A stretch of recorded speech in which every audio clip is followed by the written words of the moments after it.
Nikomu se nelíbí, když vláda zneužívá svoji moc. Přesně takový problém měl náš klient, realitní kancelář Checkpoint 101. Česká vláda si totiž otevřela veřejnou kancelář s názvem Checkpoint a našemu klientovi zakázala svou obchodní značku dále používat. Klient zažaloval vládu u Evropského soudu. Ten rozhodl v jeho prospěch a vládě nařídil, aby svůj zákaz zrušila. To se však nestalo. Chtěli jsme proto poukázat, jaké praktiky u nás ve sféře politiky a obchodu panují. Připravili jsme jednoduché a elegantní řešení.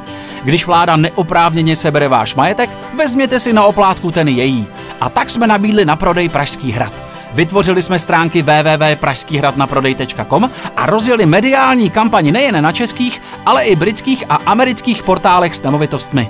Návštěvníci webu si mohli přečíst veškeré informace o nemovitosti, v jaké lokalitě se nachází, jakou má historii, kdo jsou bývalí majitelé a jaké jsou možnosti následného rozvoje. Když si poté zájemce kliknul na prodejní cenu, spustilo se video, ve kterém Nathan Brown, majitel realitní kanceláře Checkpoint 101, vysvětloval skutečný důvod inzerátu. Výsledek byl neuvěřitelný. Kampaň zaznamenaly veškeré významné české noviny a online portály. Časopis Reflex dokonce uvedl, že cenu hradu zřejmě snížila reputace současného prezidenta. Agentura byla zaplavena telefonáty s nabídkami z celého světa. Nejvzdálenější byla ze Středního východu. Cena pro zájemce nehrála roli.